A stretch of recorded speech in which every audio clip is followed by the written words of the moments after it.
título você já conhece, as primeiras pragas. O texto áureo diz: disse mais o Senhor a Moisés, dize a Arão: estende a mão com o teu bordão sobre os rios, sobre os canais, sobre as lagoas, e faze subir rãs sobre a terra do Egito. Verdade prática: as pragas foram sinais e maravilhas que revelam não apenas o poder, mas também o senhorio de Deus. Guarda essas duas palavras. Passa o marcador de texto nessas duas palavras: poder e senhorio. Porque tem muita gente que serve ao Senhor por conta do seu poder, mas não obedece ao senhorio de Deus. Eu estava certa feita num evento, e 3 dias de eventos, eu estava responsável pelo andamento, pela coordenação do evento. E na manhã de domingo, o pastor pediu para eu dar uma descansada, para poder à tarde a gente voltar às atividades e à noite. E aí nessa manhã estava um cântico congregacional que falava justamente sobre Senhor. E eu estava atravessando um deserto e eu fiz uma oração: Senhor, é deserto.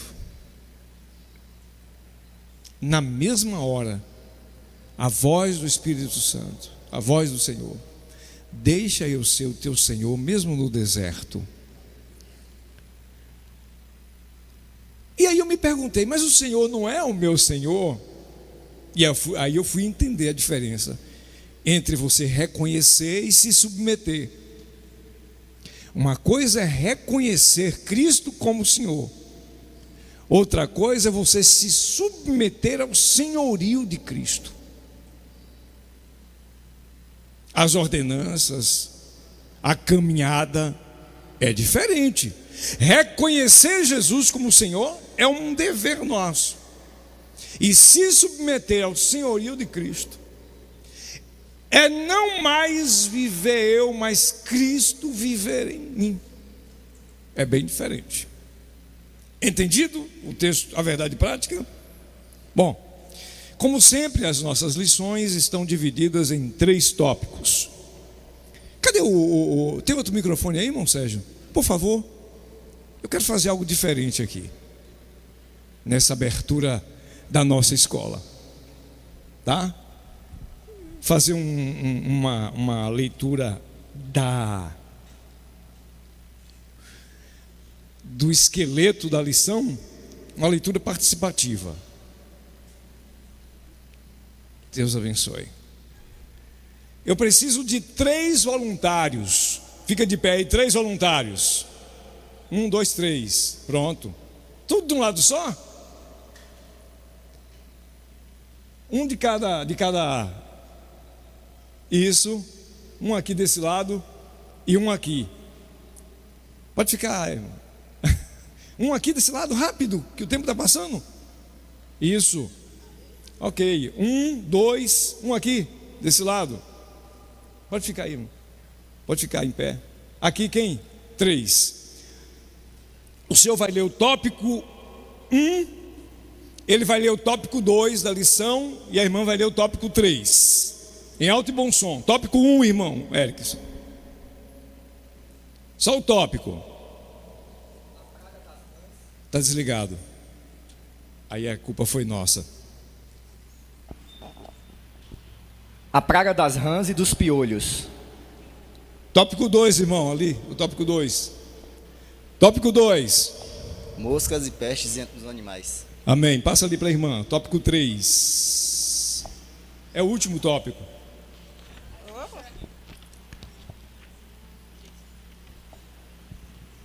Os adivinhos. Não, tópico 3. As... Juro que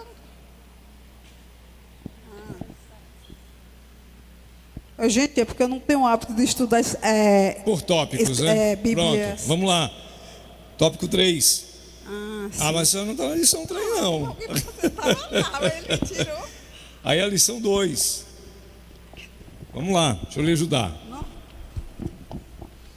Eu peguei essa Bíblia agora. Ou essa revista agora.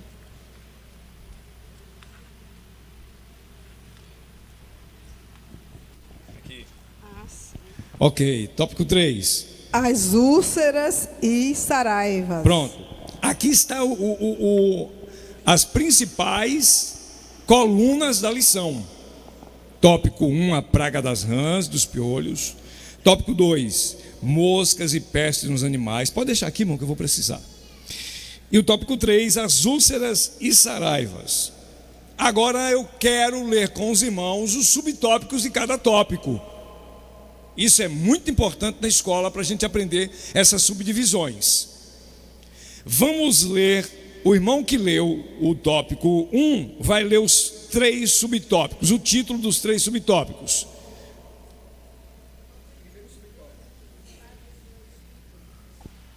Primeiro subtópico, número 1. O impacto no Egito. 2. 2. A reação de Faraó. E 3. O dedo de Deus. Pronto. Os 3 subtópicos do tópico 2, por favor, irmão. Não atinge Israel. Sim. O impacto no Egito. Ah. Não saia para longe.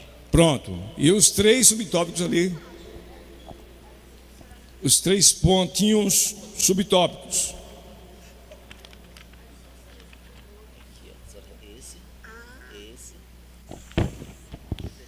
Vamos lá, escola é para isso. Pode ler. As úlceras e os tumores. 2. A chuva de pedras grandes. 3. A reação de Faraó. Pronto. Aqui está vamos dizer, as colunas principais da nossa lição de hoje. As subdivisões para nós entendermos melhor a nossa lição.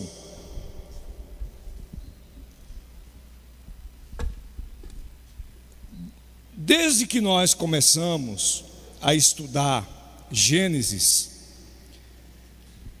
que a curiosidade, eu vou chamar de curiosidade, para a aplicação das lições é grande, porque infelizmente as igrejas pentecostais, elas se apegam mais às pregações, vamos dizer que veemente, elas se apegam muito às pregações ativas, animadas, fervorosas, e para isso a maioria dos pregadores se apegam a textos do Novo Testamento, dos milagres.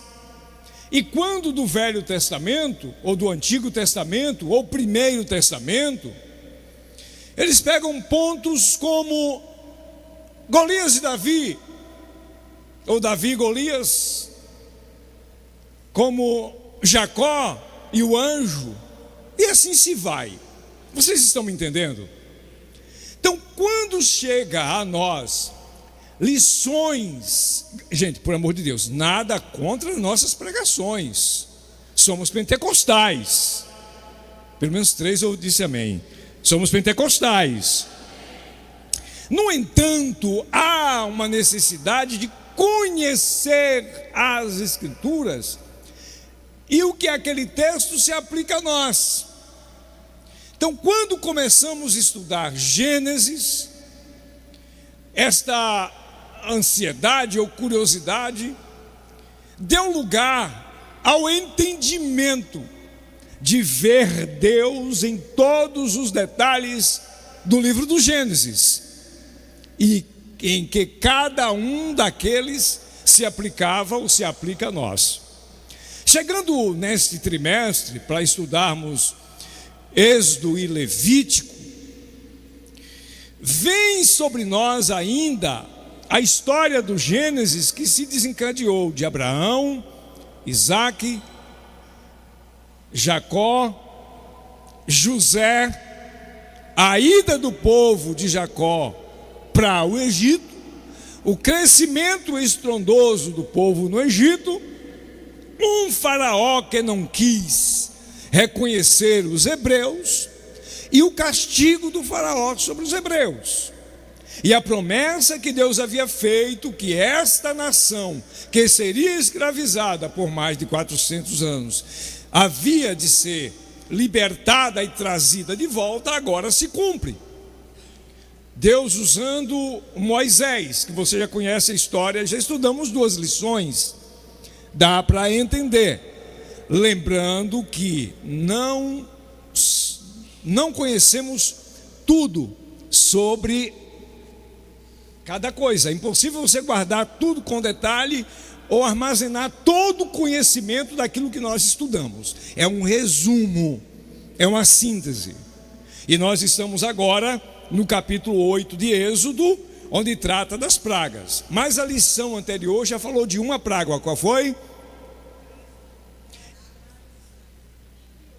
Não, a lição anterior falou de uma praga. Eu dei uma dica que ninguém percebeu. Não. Eu dei uma dica na palavra e vocês não viram. Praga. A água que virou sangue. Captaram.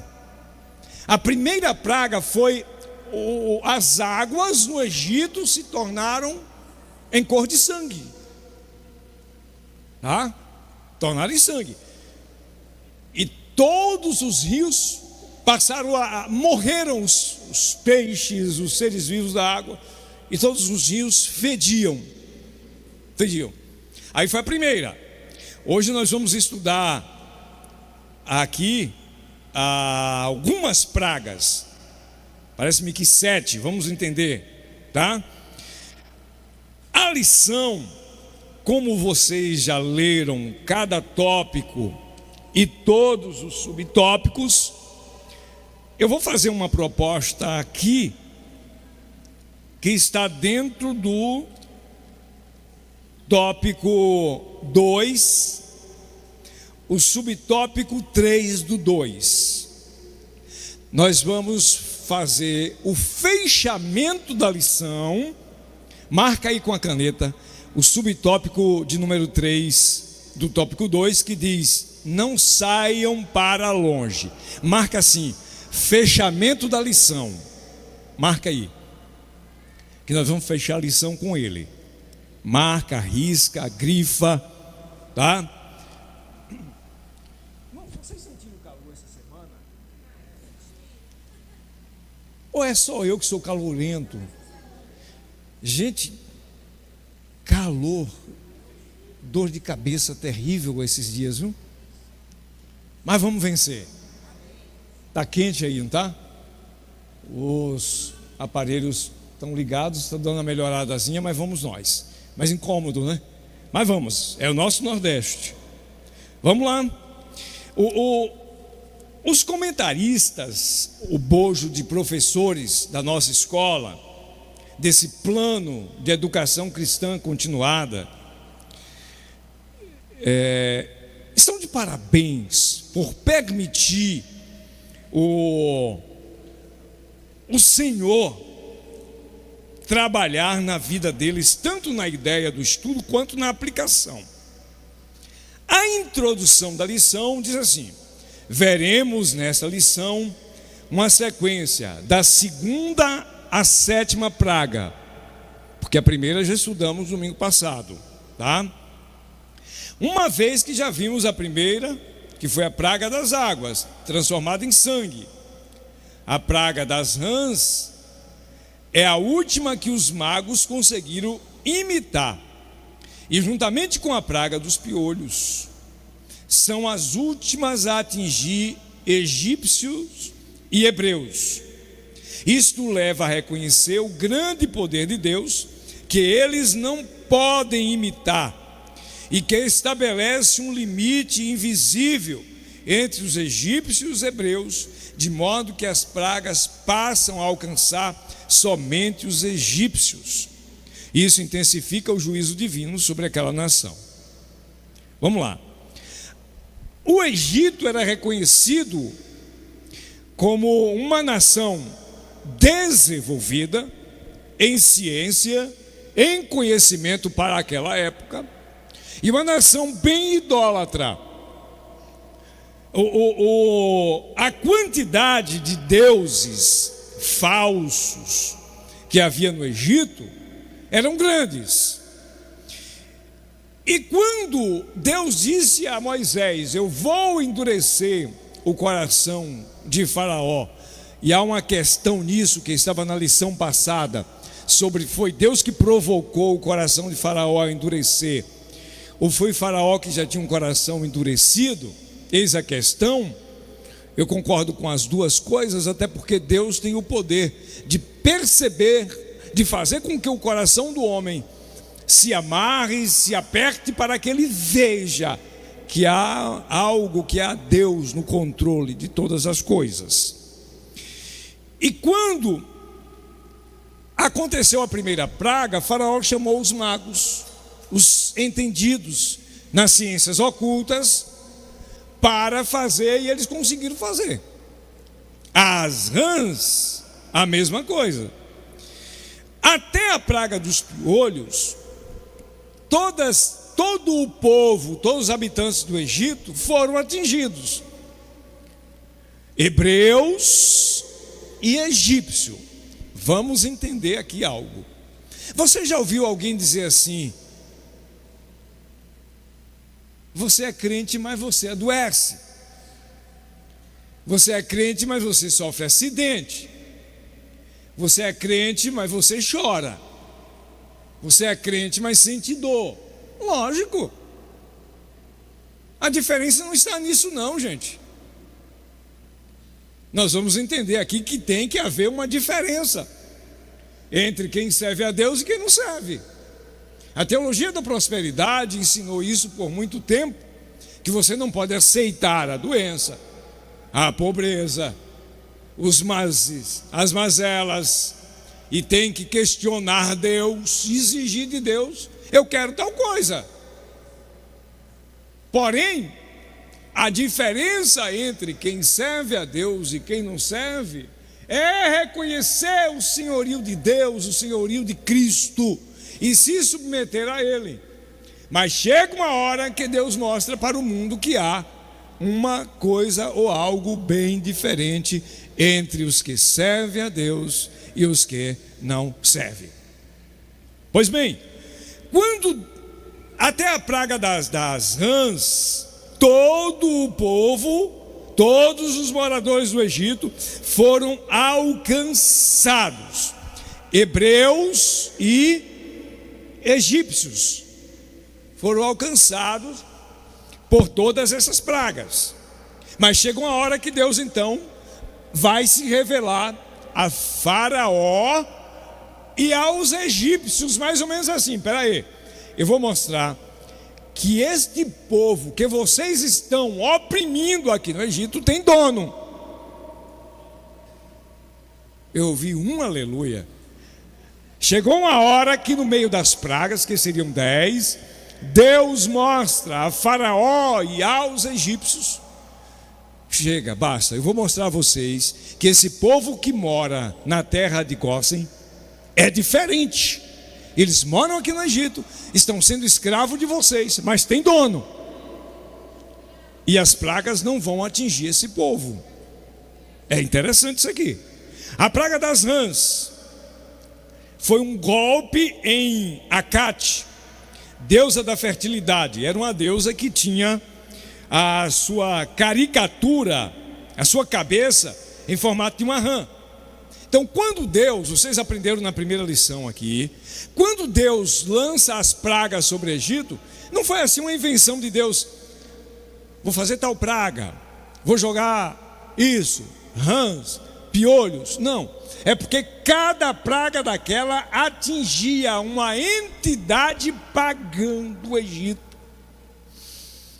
E quando o Faraó chamava os sábios entendidos para manda parar, faz os encantamentos e para, eles não conseguiam.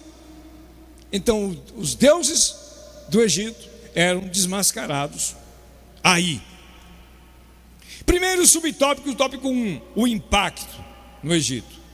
O versículo base é: o rio produzirá rãs e abundância, que subirão e entrarão em tua casa, no teu quarto de dormir, e sobre o teu leito, e nas suas casas, nas casas dos seus oficiais, e sobre o teu povo, e nos teus fornos e nas tuas amassadeiras.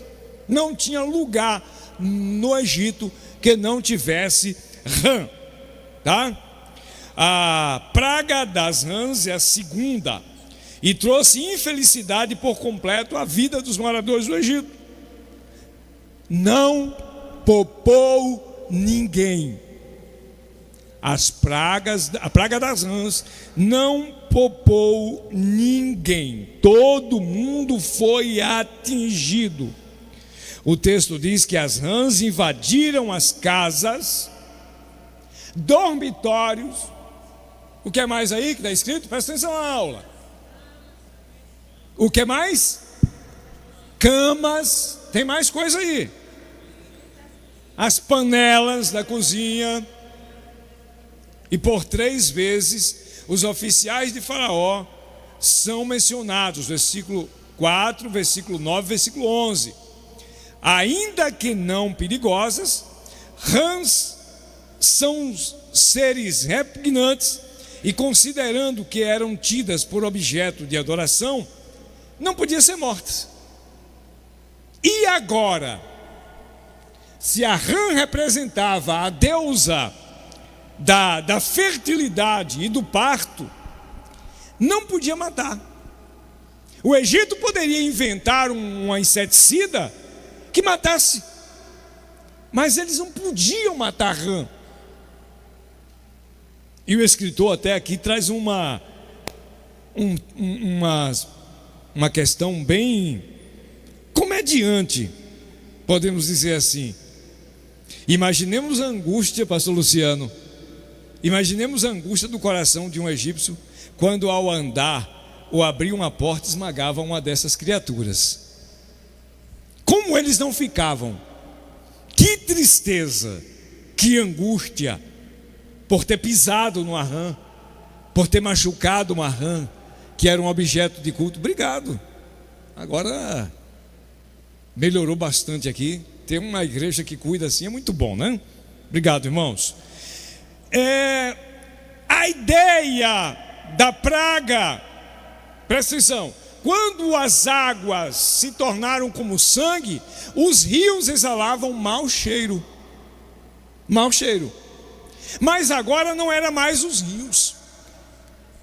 Toda a terra do Egito foi uma feditina só, após a morte desses animais. Porque subiam, foi como um juízo de Deus, além de um castigo à deusa da fertilidade. Ok, então quando morreu isso aqui, não era mais o rio que cheirava mal, agora era todo o Egito. Todo o Egito. E veio a praga dos piolhos, que foi a terceira. Agora, presta atenção ao versículo que diz, olha para isso aqui: todo o pó da terra se tornou em piolho. Versículo 17, agora vá na sua Bíblia e passa a caneta para você não perder isso aqui. Eu vou dar um tempo para você abrir a Bíblia e marcar, tá? O versículo 17, a parte B. Quando encontrarem, diz amém. Essa aqui foi terrível. Vamos ir. Deixa eu explicar esse texto aqui com outro texto bíblico. Evangelho de João. Evangelho de João. Evangelho de João. Deixa eu achar aqui rapidinho. Capítulo de número 20.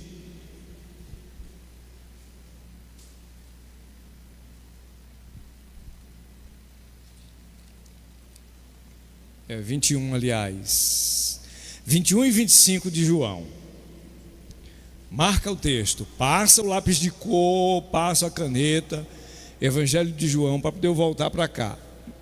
O texto não tem nada a ver em ligação do assunto da praga, mas é algo que para a gente explicar aqui. Acharam João 21 e 25? Há, porém, ainda muitas outras coisas que Jesus fez. Se todas elas fossem relatadas uma por uma, penso que nem o mundo inteiro caberiam os livros que seriam escritos. Tem alguma coisa a ver com o texto que foi lido? No sentido textual tem, mas no sentido gramatical tem? Tem ou não? Olha só, João estava usando uma hipérbole. Vamos explicar melhor. Suponhamos que de ontem para hoje tivesse chovido 180 milímetros de chuva na nossa região. Deus nos guarde dessa quantidade de uma noite só. Deus nos guarde. Alguém usaria assim: choveu aos potes, cada pingo era um pote. Verdade ou mentira? Verdade ou mentira? E agora? Uns disseram que é verdade, outros que é mentira. Não é verdade, não é mentira, é uma hipérbole. É uma forma de dizer que choveu demais. Quando João disse aqui, o mundo não caberia os livros, se fôssemos contar tudo que Jesus fez, era uma hipérbole. É para você ter uma noção de quantos. A mesma coisa é o sentido da escrita deste versículo. Olha só, como é que está escrito. A praga dos piolhos, a terceira: todo o pó da terra se tornará em piolho. Aconteceu ou não? Aconteceu literalmente ou não? Vamos seguir aqui? Essa é uma maneira figurada e idiomática, é uma hipérbole que o escritor usou para te explicar que foi piolho demais. Que foi piolho demais. Agora, presta atenção. Quem já arrancou batatas? Quem já arrancou amendoim? Quem já arrancou o que mais? Aipim, inhame. Você pega e puxa, ou você cava com a enxada. Imagine, além de ter piolho por cima da terra, cada enxadada que se ia dar no território do Egito, o que é que surgia da terra? A praga do piolho foi assim, estupenda. Foi terrível. E aqui foi para desfigurar o Deus Tut, não sei se a pronúncia é essa, que é o Deus da sabedoria e das ciências ocultas. Das ciências ocultas. Foi uma enorme quantidade de piolho. E qual foi a reação de Faraó? Faraó chamou Moisés, chamou Arão: rogai ao Senhor que tire as rãs, e ali eu deixarei o povo para oferecer sacrifício.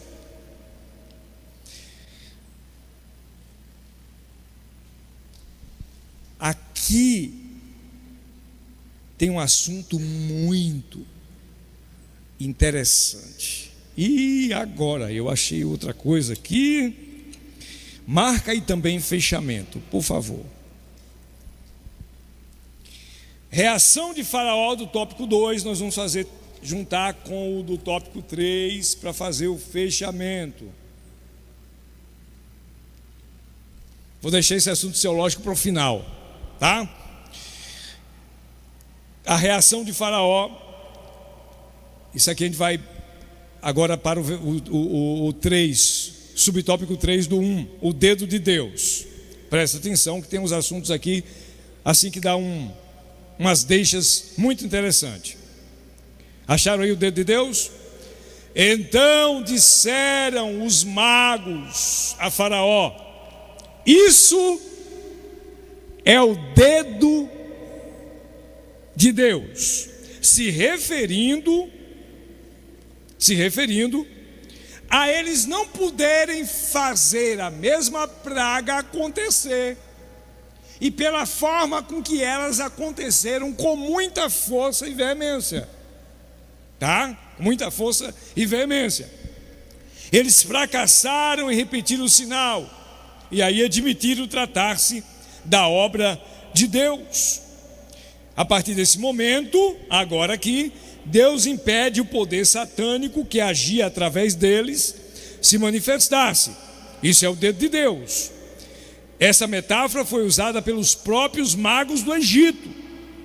Eles reconheceram que o que acontecia ali era resultado de um poder mais forte, era o resultado de um poder maior, que eles não podiam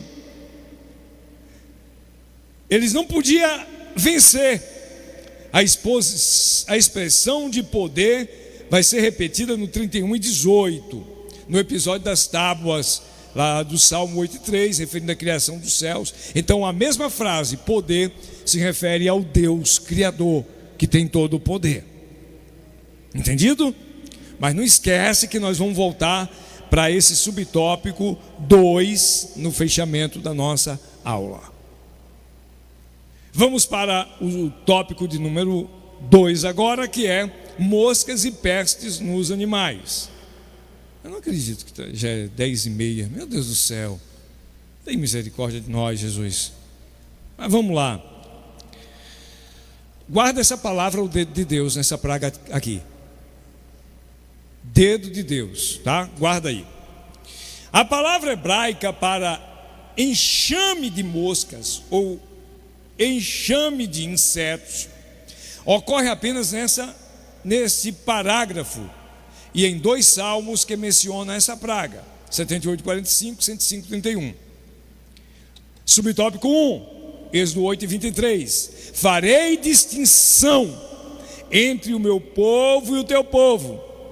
Amanhã se dará esse sinal, que foi a praga das pestes, das moscas e das pestes nos animais, tá? Deste modo, ou deste momento para frente, o cuidado providencial de Deus pouparia Israel das últimas 7 pragas. Aqui, enquanto estamos lendo e estudando, me veio na cabeça a terra de Gósen, dentro do Egito, onde os hebreus habitavam. Eles perceberam, porque atingiram eles, que Deus estava se manifestando no Egito. Eles perceberam que quando os rios se transformaram em sangue, a terra de Gósen também passou por isso. Das rãs, a terra de Gósen também passou por isso. Então eles perceberam, Deus está agindo no Egito. Deixa eu tirar uma lição aqui. Quando você perceber que sobre a nossa nação alguns castigos estão vindo e atingindo também os cristãos, pode ser, não estou afirmando teologicamente, mas pode ser que Deus esteja mostrando para a sua igreja: eu estou agindo. Eu estou agindo. E pode acontecer que daí em diante Deus livre o seu povo. Mas prestemos atenção. Eu vou falar algo de mim. Não foi Deus que mandou dizer. Tá? Do jeito que anda a igreja brasileira, eu que estou dizendo isso, José Luiz Pereira de Sales, do jeito que anda o cristianismo nosso, não se admire de que a igreja passe por algumas tormentas, porque estão brincando de igreja, estão brincando de cristianismo, estão brincando de sermão, estão brincando com Deus, estão fazendo coisas que qualquer aluno infantil da escola dominical discorda. A culpa é do Evangelho de Cristo? Não. e nem da igreja noiva de Cristo, lavada pelo sangue do Cordeiro. Mas está terrível, fecho aspas, para dar sequência aqui ao assunto. A praga, portanto, de moscas e pestes nos animais não atinge dessa vez a terra de Gósen. Isso não significa que o povo de Deus nunca sofra os problemas e tribulações comuns aos demais, nossa volta. Mas prova que Deus, de modo soberano, quando quer e por razões que somente Ele sabe, livra o seu povo.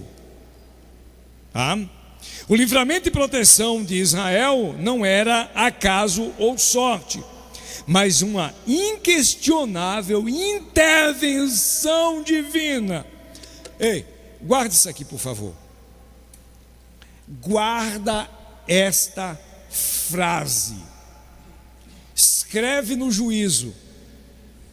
Tudo pode acontecer com qualquer um de nós. Porém, no querer de Deus, existe uma palavra chamada intervenção.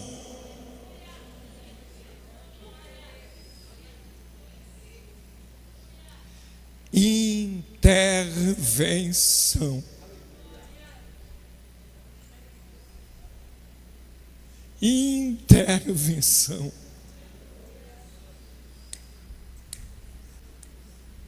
Eu vou pedir a você que está precisando de uma intervenção a Deus, que feche os seus olhos. Pai, em casa ou aqui,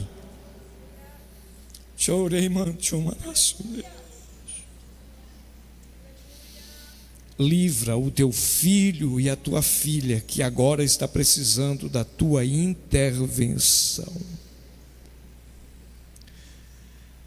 Nós poderíamos fechar a lição e ir para casa agora. Intervenção de Deus.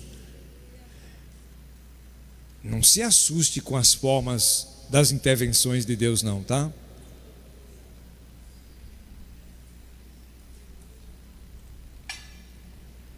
Deus tem intervenções que são livramentos, que são juízos, que são proteção. Deus tem intervenções para o mais duro coração ou para o mais sensível coração. Mas deixa eu repetir uma coisa. Não adianta você querer escapar, fugir. Deus vai interferir na sua história, irmão. Na sua história, irmão. Vou repetir, Deus vai interferir na sua história. Está chegando a intervenção de Deus. Não reclame não quando a intervenção chegar, tá? Reclama não. Não questione, porque intervenção é livramento, é proteção. É inquestionável.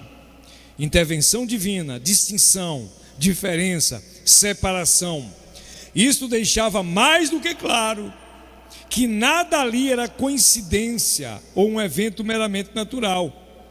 A graça de Deus se manifestou, criando uma parede invisível que protegia a terra de Gósen, onde habitavam os descendentes de Israel.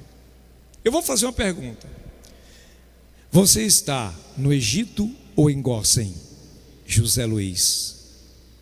Faça para você mesmo essa pergunta. Gósen era território do Egito, mas era a habitação de Deus através do seu povo.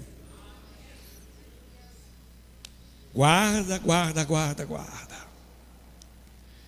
Subtópico 2 do 2 diz assim: o impacto no Egito. Eis que a mão do Senhor será sobre o teu rebanho que está no campo, sobre os cavalos, jumentos, camelos, gado, as ovelhas, com pestilência gravíssima. Vamos fazer um paralelo? vamos fazer um paralelo aqui. Eu gosto desses paralelos. Passa aqui para o irmão Edson. Irmão Edson, volta a lição aí, irmão Edson, por favor. Deixa eu achar aqui rapidinho. Volte a lição. Deixa eu achar. Deixa eu encontrar aqui. Leia o impacto no Egito, o 1.1. O ponto 1 do 1. E o senhor encerrando, eu leio esse outro aqui que eu achei bem interessante. O 1. O impacto, versículo 8, o versículo 3 do 8. O rio produzirá rãs em abundância, Sim. que subirão Bem e lento entrarão agora. em tua casa. Por detalhe agora. Em tua casa. O que mais? E no teu quarto de dormir. E sobre a tua cama. E nas casas dos teus oficiais. E sobre o teu povo. E nos teus fornos. E nas tuas amassadeiras. Tópico 2 do 2, o impacto no Egito nesse caso. Obrigado, irmão. Nesse caso aqui foi: eis que a mão do Senhor será sobre o teu rebanho. Olha o paralelo. Lá foi nas casas, nas camas, em todo lugar. O quarto de dormir. Aqui foi no campo, sobre os cavalos, jumentos, camelos, gados, ovelhas.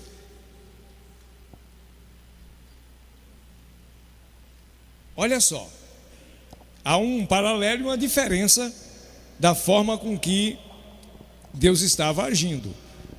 Primeiro a praga foi nas residências, agora no campo, naquilo que o povo do Egito tinha, economia, poder econômico, camelos, jumentos e gado. A economia e o sustento doméstico do Egito foram abalados com a quinta praga. Animais, como sabemos, produzem alimento, transporte, vestimentas e são essenciais numa economia de substância. Do ponto de vista econômico, foi algo desastroso e no aspecto religioso, humilhante, pois a maioria dos animais eram adorados no Egito. O próprio faraó era dono de muitos rebanhos. Era como se Moisés, abre aspas, Faraó, você não está deixando que o povo que é propriedade de Deus vá embora. Deus vai ferir a tua propriedade, a tua riqueza. Deus vai ferir o que tu tem. Imagine todos aqueles corpos de animais apodrecendo ao ar livre, aves de rapina vindo sobre eles, o mau cheiro inundando o Egito. Agora, olha outra coisa aqui que tem nesse versículo 3. Aqui foi o quê? A mão. Na praga das rãs foi o quê? Todo mundo. Foi o quê? O dedo de Deus, segundo os próprios encantadores. Agora era a mão de Deus sobre o Egito. Era a mão de Deus sobre, tanto para o castigo de quem tinha castigado. Irmão do céu, se você ler direito, e se você for ler também as histórias, o povo de Deus sofreu demais no Egito, gente. O povo de Deus sofreu ali castigo. E o último, quando o faraó soube que Moisés ia libertar, tirar o povo de lá, agora ele dobrou o castigo. Agora os egípcios estão sofrendo o castigo e os hebreus estavam na sua terra protegido, amparado, guardado. Intervenção divina. Intervenção divina. A mão do Senhor será sobre o teu gado. A segunda praga das rãs era o dedo, agora era a mão. O subtópico 3 nós vamos pular para juntar com o 2 do primeiro para o encerramento. Então vamos para o tópico de número 3. Tópico número 3. As úlceras e as saraivas. Úlcera e saraiva. Entre as 10 pragas, e aqui está a sexta e a sétima, a úlcera é humilhante, e a da saraiva é não apenas mais longa das narrativas, mas também a que precedia pelo mais longos de todos os avisos. O que eram essas úlceras? A lição diz aqui, e traz o versículo 11, de maneira que os magos não podiam permanecer diante de Moisés por causa dos tumores, porque havia tumores nos magos e em todos os egípcios, menos nos hebreus. Os magos foram chamados à presença de Faraó, mas não conseguiam permanecer devido aos incômodos dos tumores. Não havia poder neles para realizar nenhum tipo de encantamento que anulasse os efeitos dessa praga sobre si mesmo. Não podiam curar nem as suas bolhas, nem a do povo. Era como se Deus dissesse aos magos: os deuses de vocês são fraudulentos. E aqui foi a Ísis, que era a deusa senhora da medicina, que foi atingida, tá? A Ísis foi atingida de cheio, e os magos e sábios e entendidos não puderam fazer nada. Somente o Deus dos hebreus é o verdadeiro protetor, tá? O verdadeiro protetor. O escritor aqui faz uma comparação com o que aconteceu nas úlceras de Jó, que Deus precisou dar permissão para o inimigo atingir.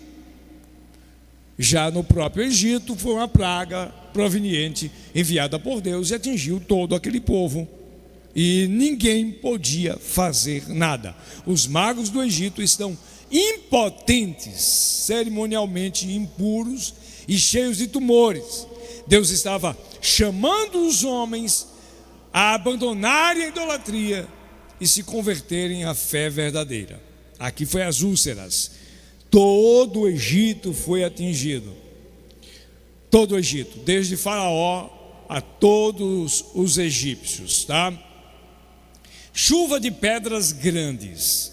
Agora, pois, manda recolher o teu gado, o que tens no campo, todo homem e animal que se acharem no campo, e não se recolherem em casa, em caindo sobre eles a chuva de pedras, morrerão. Há uma intensidade e amplitude nessa praga. Nenhum animal e nenhum homem e nenhuma vegetação estaria salvo. O verso 25 diz que as pedras eram tão grandes que mataram homens e animais no campo e quebraram árvores.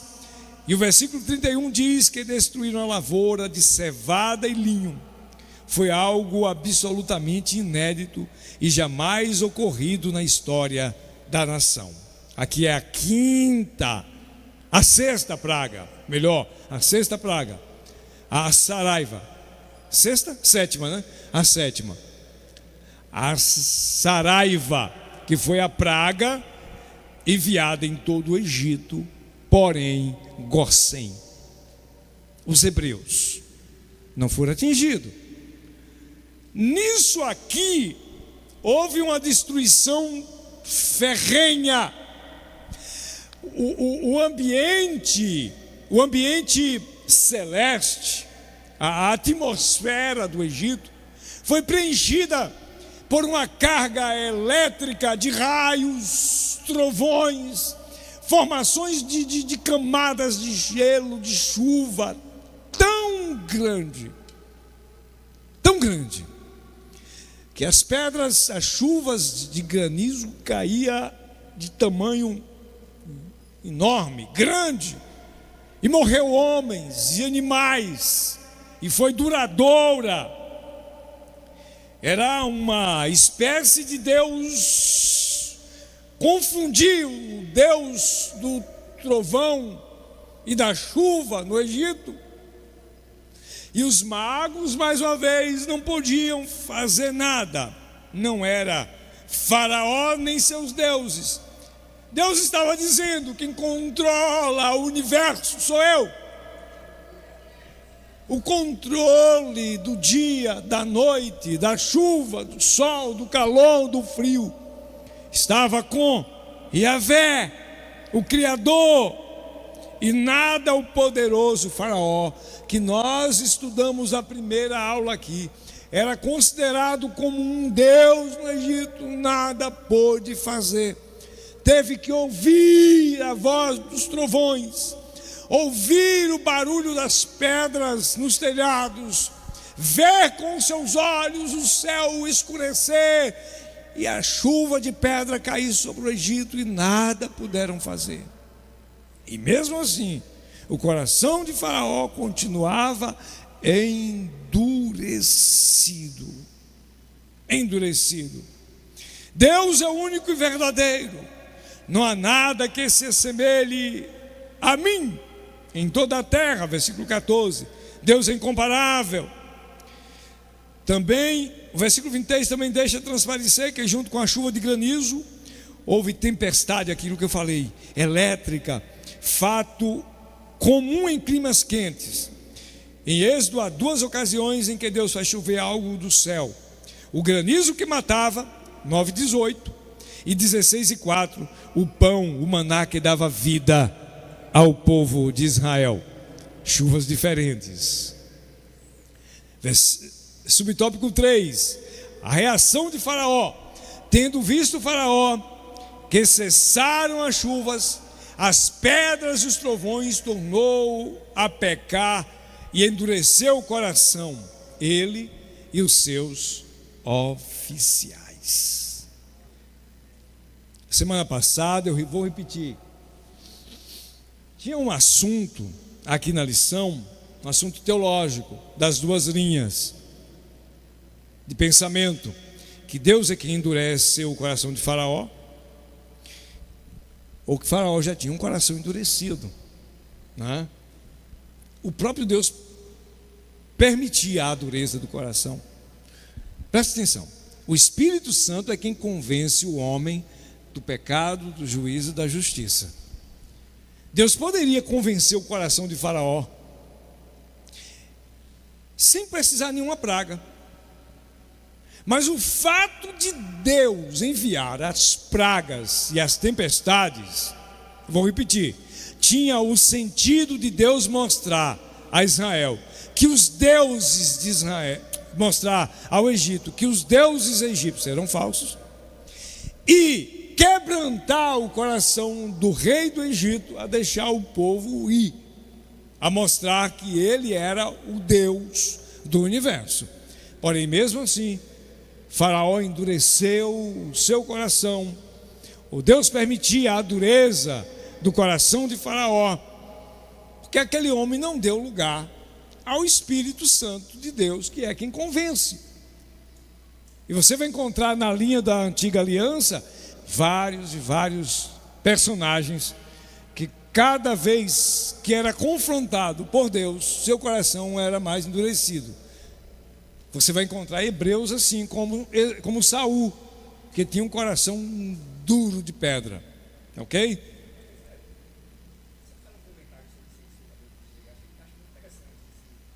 Está aí Vai ali, vamos rapidinho para a gente. A paz do Senhor. Esse tema que tanto causa, eu não sei se é dúvida, mas a gente fica buscando o entendimento desse endurecimento do coração de Faraó. Eu vou fazer só uma analogia aqui de um poeta. Eu tenho 52 anos, acho que quem tem dessa idade vai lembrar de uma composição de um poeta. Ele diz assim, até bem pouco tempo atrás, poderíamos mudar o mundo. Quem roubou nossa coragem? Tudo é dor, e toda dor vem do desejo de não sentirmos dor. Alguns lembraram o nome desse poeta. Ele estava fazendo um estudo bíblico uma vez, no livro de Êxodo. E o endurecimento do coração de Faraó, ele soa assim, Tem pessoas que quando está assando o pão numa caçarola, eu estou falando de mim aqui agora, porque eu sou apaixonado por pão assado em caçarola. Eu não gosto de botar o pão naquela máquina. Meus meninos que gostam, eu gosto de assar na caçarola, por causa daquele cheiro que sai da caçarola. E tem que ser uma caçarola velha, porque essas caçarolas de teflon nova não dá mais esse cheiro. Sabe por que eu gosto desse cheiro? É para eu me lembrar de minha avó. Quando ela assava para mim. Aí quando eu sinto cheiro, eu lembro dela na hora. Repara a analogia. Só que às vezes eu queimo a ponta do dedo na caçarola. A gente dá aquela vacilada, que quer apertar o pão para torrar e queima a ponta do dedo. E aí a gente passa o dia inteiro com a pontinha do dedo queimado. Você quer compreender de uma forma mais leve o endurecimento do coração de Faraó? Tem gente que quando queima a ponta do dedo na caçarola, dá vontade dele aceitar Jesus de novo. Mas tem gente que vê um familiar com uma doença grave e nem mesmo assim ele se sensibiliza. É porque existem níveis de sensibilidade. Aí agora, para fechar o pensamento, pastor, na sua linha de raciocínio, se a gente estudar quem era esse Faraó que estava no poder durante esse momento onde Moisés retorna, porque Moisés retorna depois da morte daquele primeiro Faraó. Isso. Pesquisa um pouco a respeito daquele primeiro Faraó. Aquele primeiro Faraó era um Faraó mais sensível. Ramsés era um Faraó mais sensível. Ele visava muito poder, mas ele era muito sensível. Ele era, vamos dizer assim, tinha essa dificuldade do povo, que o povo achava que ele era um pouco sensível. Mas esse Faraó, ele era um Faraó durão. Percebe? Aí eu não vou entrar nessa esfera, mas é só para a gente fazer um entendimento. Percebe que tem ambientes onde o governo daquele ambiente, com qualquer coisinha ele se sensibiliza. Já tem outros que acontece uma grande tragédia e ele está durão. Então, é porque existem níveis de sensibilidade. Tem gente que pensa que Deus botou uma pedra lá no coração de Faraó. Gente, não foi isso. Não existiu isso. Esse Faraó, ele era daquele tipo de gente que queimava o dedo na caçarola, que via um parente com uma doença grave, e isso não causava sensibilidade a ele. Já tem gente que basta faltar café em casa, já está tendo vontade de se converter de novo. Percebe? Café. Tem gente que vê um assunto, caiu um avião, passa a imagem na televisão, já está se derramando, Senhor, tem misericórdia. Tem gente que vê uma tragédia como aquela que teve no Rio Grande do Sul, e está ali, é isso mesmo. Percebe esse tipo de sensibilidade? É verdade. Isso foi o endurecimento do coração de Faraó. Muito bom, muito interessante. Sensibilidade. Faraó tinha um coração terrível, endurecido. Faraó chama Moisés e parece estar arrependido, mas apenas parece. Apenas parece, tá? Embora, é mais ou menos assim. Abre aspas. Eu pequei. Embora cheia de significado, lembremos que Saul e Judas Iscariotes também usaram a mesma frase. Quando Moisés estende as suas mãos e cessa os trovões e a chuva e a saraiva, ele retorna à velha atitude. Faraó, como um hábil político, admite a sua culpa quando era conveniente ser culpado, mas logo é dito que continuaria a pecar. Aqui está o contexto da nossa lição de hoje. Vamos para o fechamento? Eu disse que o fechamento seria no subtópico 3 do tópico de número 2. E aí nós marcamos também um outro que foi o subtópico 2 do 1. Tá, eu vou começar o 2 do 1. Abram as lições. O subtópico 2 do tópico 1. Chamou o faraó a Moisés e a Arão e lhe disse: rogai ao Senhor que tire as rãs de mim e do meu povo, então deixarei ir o povo para que ofereça sacrifício ao Senhor. O comentarista coloca algo interessante aqui, presta atenção, você de casa e daqui, olha só. Há uma tentativa do liberalismo teológico em desacreditar o milagre e dizer que essas maravilhas podem ser explicadas através de fenômenos naturais. Acreditam nisso? Já viram aquela história de que a travessia do Mar Vermelho foi porque foi um período em que um vento oriental passava sobre a região vindo do oceano e empurrava as águas do Mar Vermelho a ponto da praia ou do mar ficar raso. Já ouviram essas pregações por aí? Ou esses ensinos? Mas tem. No entanto, não foi isso. A Bíblia diz que Deus soprou um vento, tudo bem, e as águas fizeram-se um montão à direita e à esquerda, e o povo atravessou a pés enxuto. Deus secou o caminho no meio do mar. Essa ideia, irmãos, desse liberalismo teológico, Jesus, está em rede nacional, universal, está transmitindo. Temos que ter o máximo de cuidado. Segura essa palavra, liberalismo teológico. Paulo citou uma época, escrevendo sua epístola, sobre o perigo da falsa ciência. Cuidado com a falsificação daquilo que é verdadeiro. E não tem nada mais para parecer a verdade do que a mentira. Não tem nada mais para parecer a verdade do que uma mentira. A teologia antibíblica não é bíblica. Teologia é estudo sobre Deus. Os estudos sobre a Bíblia, teó, Deus, logia, estudos. Mas há uma modernização desses fatos e estão querendo modificar a Bíblia. Segundo eles, a Bíblia é radical. Não sei se tem essa palavra, desradicalizar a Bíblia para tornar-se um livro poético, romântico, de um Deus que ama e aceita tudo. Cuidado, tá? Esse é o ponto que eu queria iniciar o fechamento. A tentativa do liberalismo teológico em desacreditar. E tem muitas. Eu gosto sempre de citar isso aqui. Cuidado com essa frase. Irmão, mas nunca eu lhe vi. Irmão, está difícil, está longe para ir para a igreja, mas perto de casa tem uma igreja, né? E onde tem a palavra de Deus eu estou lá. Cuidado com essa frase.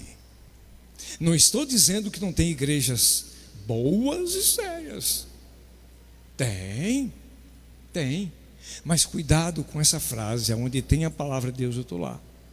Porque tem muitas bancas de escolas teológicas que Deus não é mais o Senhor dessa escola. Cuidado com pregações. Esses dias estavam me mostrando uma pregação de um camarada que soltou uma baita de uma heresia sobre Jesus, a água viva, ali no poço de Jacó, para aquela samaritana, que é de tremer a terra. Acredita não, por amor de Deus, tá? Esse é o ponto teológico.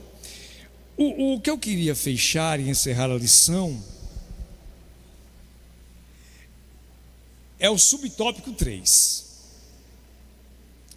Tem 2 assuntos interessantes para o fechamento. O versículo é o 25:8. Chamou o faraó a Moisés e Arão e disse: Ide, oferecei sacrifício ao vosso Deus. Onde? Nessa terra.